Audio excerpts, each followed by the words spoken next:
കളങ്കാവൽ മമ്മൂട്ടി പ്രതി നായകനും വിനായകൻ നായകനും ആയ ഗംഭീര സിനിമ.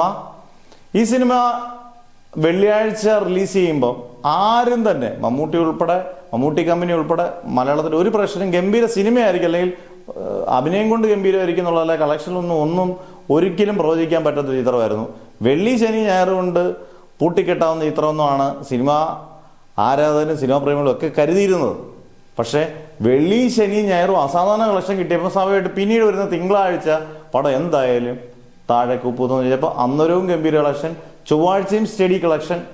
അന്നേരം പിന്നെ ഇനി ഏറ്റവും ഒരു സിനിമയിൽ ഒരാഴ്ച നിശ്ചയിക്കുന്ന ഘടകം പറയുന്നത് ബുധനാഴ്ചയാണ്. ഈ ബുധനാഴ്ചയാണ് ഏത് സിനിമയായാലും വീഴുന്നത്. ഇന്നും സ്റ്റഡി കളക്ഷൻ നിലനിർത്തി എന്നുള്ളതാണ്.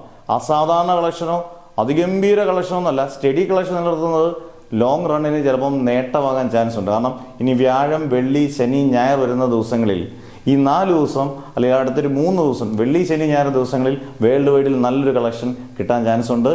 എന്തായാലും ബുധനാഴ്ച വരെ ഇന്നത്തെ കളക്ഷൻ ട്രാക്ക് ചെയ്യുന്നതനുസരിച്ച് വേൾഡ് വൈഡ് ഏകദേശം 58 കോടിയോളം രൂപയാണ് ഇത് കളക്ട് ചെയ്തത്. ഈ സിനിമയ്ക്ക് കിട്ടുന്ന ബമ്പർ ലോട്ടറിയാണ് കേട്ടോ. ഇങ്ങനെയുള്ള ജോണർ പടത്തിന് 25 കോടി പോലും കിട്ടാത്ത സാഹചര്യത്തിൽ 4 ദിവസം കൊണ്ടൊരു വമ്പൻ പടത്തിന് കിട്ടുന്ന 50 കോടി കിട്ടിയെന്നുള്ളത് തന്നെ വലിയ കാര്യമാണ്.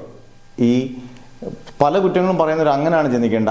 ഇതേ പ്രതലത്തിലുള്ള വേറെ ചിത്രങ്ങൾ ഈ കളക്ഷൻ പോലും നേടുന്നില്ല. ഇതിൻ്റെ കൂട്ടത്തിലുള്ള പല ചിത്രങ്ങളും നമ്മൾ ശ്രദ്ധിക്കപ്പെടുന്നുമില്ല ഇങ്ങനെയുള്ള ചിത്രങ്ങൾ. അന്നേരം ഇതിൻ്റെ ക്വാളിറ്റിയും കണ്ടന്റും ഇവർ മമ്മൂട്ടിയും വിനായകൻ്റെ അഭിനയവും എല്ലാം കൊണ്ടും ഗംഭീരമായതുകൊണ്ടാണ് ഈ സിനിമ ഇപ്പോഴും തിയേറ്ററിൽ മുന്നേറുന്നത്.